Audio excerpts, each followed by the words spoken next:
A veces me pregunto cuántas decisiones en mi vida nacieron de una sola frase. Protégete, Clara. Nadie va a hacerlo por ti. Tenía 14 años la primera vez que mi padre me lo dijo. Fue después de una discusión en el colegio, cuando defendí a una compañera a la que insultaban por cómo se vestía. Volví a casa furiosa, con la mochila medio rota y un nudo en la garganta.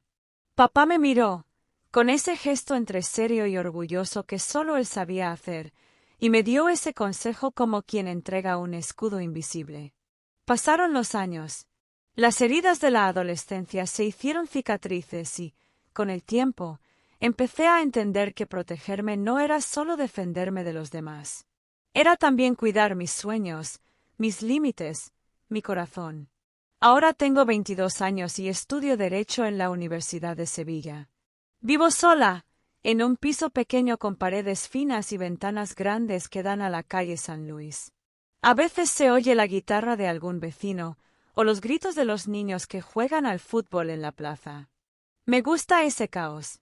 Me hace sentir viva. Trabajaba por las tardes en una asesoría jurídica como auxiliar. Nada especial. Fotocopias, café, documentos que nadie leía. Hasta que un día él entró por la puerta. Hola, soy Alejandro Ferrer. Tengo cita con la abogada principal. Al principio pensé que solo era otro cliente más. Pero algo en su forma de hablar, segura, pausada, como si siempre tuviera razón, me llamó la atención. Su mirada era intensa, de esas que hacen que te olvides de lo que estabas haciendo. Vestía con elegancia pero sin esfuerzo, como si no necesitara demostrar nada a nadie. Empezamos a vernos fuera del trabajo. Al principio, solo cafés después del turno. Luego, cenas en terrazas del centro. Paseos nocturnos por el Guadalquivir. Era divertido, espontáneo, atento. Y sí, guapo. Muy guapo. Tenía esa manera de mirarme como si yo fuera más interesante de lo que me sentía. ¿Sabes qué me gusta de ti?, me dijo una noche, sentados en los escalones de la Alameda. Que no pareces necesitar a nadie. No supe si era un halago o una advertencia. Con el tiempo, su presencia se volvió constante. Mensajes por la mañana.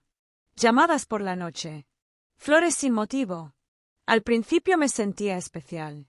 Como si alguien finalmente reconociera todo lo que era. Pero entonces empezaron los comentarios. ¿Esa falda no es demasiado corta para ir a la universidad? ¿Por qué sigues hablando con ese tal Lucas? Se nota que le gustas. Clara, solo quiero cuidarte. Nadie te va a querer como yo. Era sutil, como la lluvia que empapa sin que te des cuenta. Me decía que me quería, pero lo hacía mientras recortaba mis alas. Yo dudaba. Me decía que tal vez tenía razón.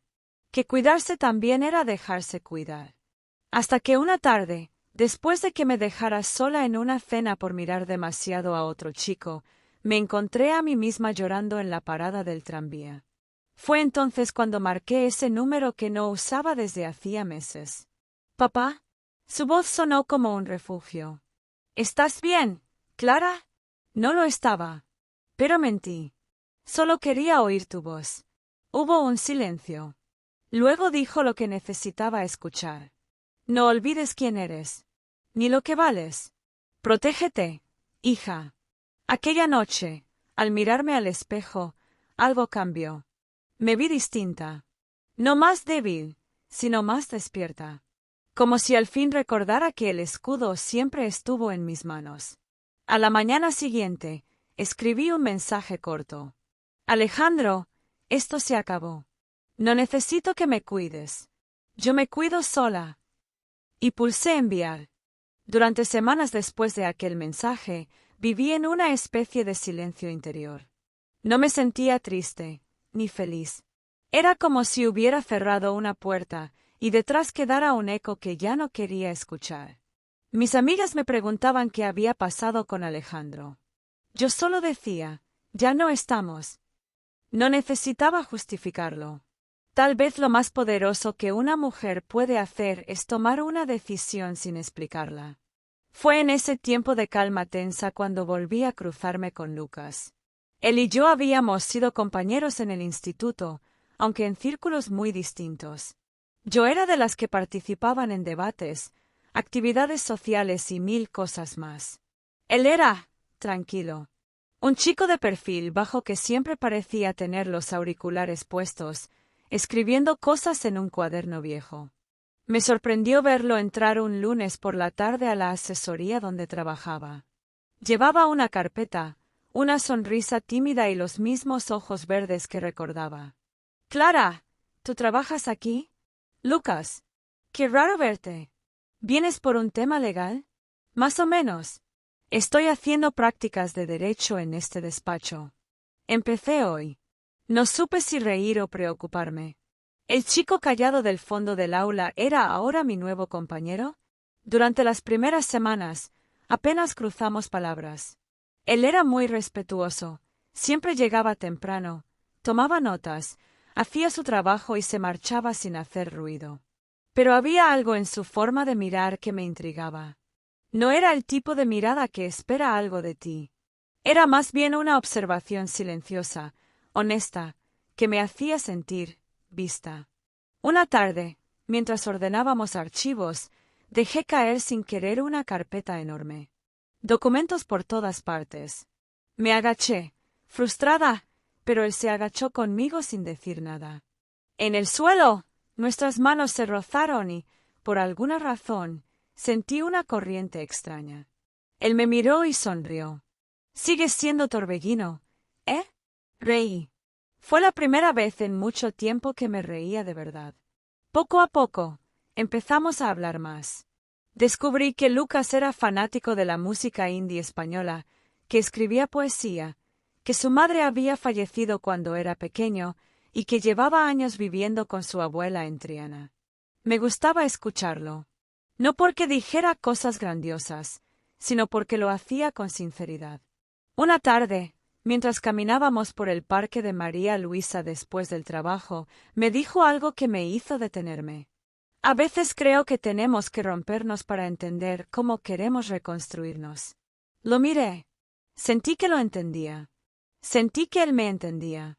No pasó nada esa tarde. No hubo besos ni promesas. Pero supe que algo estaba cambiando dentro de mí. Un día, sin pensarlo demasiado, lo invité a mi casa. Cocinamos juntos, hablamos durante horas, escuchamos canciones viejas y reímos hasta quedarnos dormidos en el sofá. No hubo nada físico. Solo dos personas compartiendo el mismo espacio, sin máscaras. A la mañana siguiente, al despedirse, Lucas me dijo: «No tienes que demostrarme nada, Clara. Me gustas tal y como eres, incluso cuando no hablas». Esa frase me rompió. Pero esta vez, no de dolor. Me pasé todo el día pensando en eso. En cómo me había sentido con Alejandro, siempre intentando estar a la altura de sus expectativas, como si tuviera que justificar mi forma de vestir, de hablar, de vivir. Y luego estaba Lucas, que simplemente estaba. Esa noche, llamé a mi padre. Le conté de Lucas. No todo, pero lo esencial. «Parece buen chico», dijo papá. «Pero recuerda, hija, el que te quiera de verdad no va a intentar moldearte. Va a admirarte por lo que ya eres». Me quedé con esas palabras en la cabeza como una melodía suave. Los días siguientes fueron una especie de ensueño.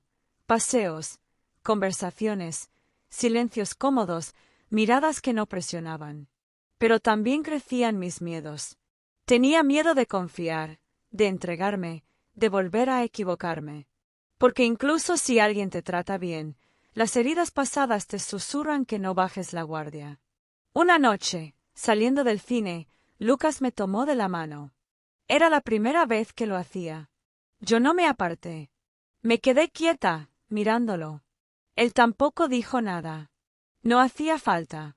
Pero al volver a casa, en mi buzón, encontré algo que no esperaba, un sobre sin remitente. Dentro, una nota con solo 2 palabras escritas con su letra que reconocería en cualquier parte. «¿Me perteneces?» Era de Alejandro. Leí esa nota al menos 10 veces. Me perteneces. La letra de Alejandro era inconfundible. Afilada, segura, con ese trazo final que solía dejar como firma de poder. Sentí como el aire me abandonaba lentamente. Mis dedos temblaban y tuve que apoyar la espalda contra la puerta del edificio para no caerme. Habían pasado semanas desde nuestro último contacto. Yo había rehecho mi vida, o al menos empezaba a construir algo nuevo. Había recuperado la risa, el sueño, mi voz. Y ahora ese sobre, esas 2 palabras, amenazaban con desmoronar todo. No se lo conté a nadie esa noche. Ni a Lucas, ni a mi padre. Me convencí de que no era nada, de que quizás era una mala broma, un último intento de manipulación. Pero algo en mi estómago me decía que no estaba sola. Empecé a notar cosas. Pasos detrás de mí al volver a casa. Una sombra en el andén del metro que desaparecía cuando giraba la cabeza. Notificaciones de intentos de acceso a mis redes sociales. Lucas decía que tal vez era mi imaginación, que estaba sensible. Pero yo sabía lo que era el miedo. Y esto lo era. Un sábado por la mañana decidí ir a ver a mi padre a Córdoba. No le contaba todo, pero sí lo suficiente. ¿Estás segura de que es él? Me preguntó mientras caminábamos por el viejo patio lleno de naranjos. Papá, él es el único que me llamaba así. Nadie más usaría esas palabras. ¿Y te ha hecho algo directamente? Aún no. Pero lo hará. Lo conozco. Mi padre se quedó callado un momento, como si eligiera cuidadosamente cada palabra. Clara, tienes que ser fuerte. Pero también inteligente. La fuerza no siempre es confrontar. A veces es saber cuándo pedir ayuda. Asentí. No me gustaba sentirme vulnerable, pero sabía que tenía razón. Al volver a Sevilla, puse una denuncia preventiva. Mostré la nota, conté el historial. Me trataron con amabilidad, aunque con esa distancia que tienen los procedimientos. Me dieron un número para emergencias y me aconsejaron que cambiara las cerraduras. Lo hice al día siguiente. Lucas me ayudó. Cuando vio la carta, no dijo nada. Solo me abrazó. En silencio. Como si entendiera todo sin necesitar detalles. Estoy aquí. No voy a dejar que te pase nada, susurró. Esa noche me quedé en su casa por primera vez. Su habitación era cálida, con estanterías llenas de libros, luces suaves y olor a incienso de sándalo. Dormí abrazada a él, profundamente, sin sobresaltos. A la mañana siguiente, desperté primero. Había luz dorada entrando por la ventana y por un instante me sentí en paz. Pero al levantarme, vi algo en la repisa que me heló la sangre. Un pétalo rojo. De una flor que no estaba allí la noche anterior. Me vestí rápido, no desperté a Lucas. Salí a la calle con el corazón desbocado. No sabía si era paranoia o una señal. ¿Cómo podía haber alguien entrado? ¿Y si había estado dentro mientras dormíamos? Ese día fue un borrón. En la asesoría, no podía concentrarme. Revisé mi móvil y encontré un mensaje desconocido. Tan bonita cuando duermes. No tenía número, ni firma, pero el frío que sentí fue como si alguien me hubiera tirado un cubo de hielo por la espalda. Le mostré el mensaje a la policía. Me recomendaron instalar una cámara en casa, cambiar claves, mantener contacto con alguien de confianza en todo momento. Todo lo hice. Todo. Pero nada me quitaba el nudo en el pecho. Una noche, mientras caminaba de vuelta del supermercado, sentí pasos. Rápidos. Acercándose. Apreté el móvil en mi mano, lista para correr. Pero antes de que pudiera girarme, una voz suave, demasiado suave, susurró detrás de mí. Te dije que eras mía. Me di la vuelta de golpe. Estaba ahí. Alejandro. Más delgado, con barba incipiente, ojeras profundas y esa sonrisa torcida que conocía tan bien. ¿Qué estás haciendo? Logré decir. Recuperando lo que me pertenece, dijo con una calma que me dio más miedo que si hubiera gritado. Saqué el móvil para llamar. Él lo vio. No hagas eso, Clara, no quiero hacerte daño. Pero ya lo estás haciendo. Hubo un segundo de tensión. Los faroles de la calle parpadeaban. Yo respiraba con dificultad. Entonces, una figura apareció corriendo desde el final de la calle. ¡Clara! Era Lucas. Alejandro dio un paso atrás. Miró a Lucas, luego a mí. Su expresión cambió. Ya no era arrogancia. Era dolor. Siempre lo supe, dijo. Siempre supe que ibas a dejarme por alguien así. No te dejé por él. Te dejé por mí. Mis palabras salieron como una liberación. Como una daga. Alejandro apretó los puños. Luego se fue. Caminó lento, sin mirar atrás. La policía lo detuvo esa misma noche. Las pruebas, los mensajes, las cámaras. Todo coincidía. Lo suficiente para imponer una orden de alejamiento. Después de eso, respiré distinto. Más profundo. Pasaron las semanas. Lucas y yo no hablábamos del tema, aunque a veces lo veía despertarse sobresaltado. Como si también lo persiguiera un fantasma que no era suyo. Y entonces, una tarde de primavera, recibí una llamada de un número desconocido. No contesté, pero dejaron un mensaje de voz. Lo escuché, temblando. Era una voz femenina. Suave. Extrañamente familiar. Clara, sé lo que pasó. Alejandro no te contó todo. Él no era el único vigilándote. Necesitamos hablar. Y entonces, la llamada se cortó. Gracias por estar con nosotros en el canal En la Trampa de los Deseos. Suscríbete, dale like y no te pierdas nuevas historias.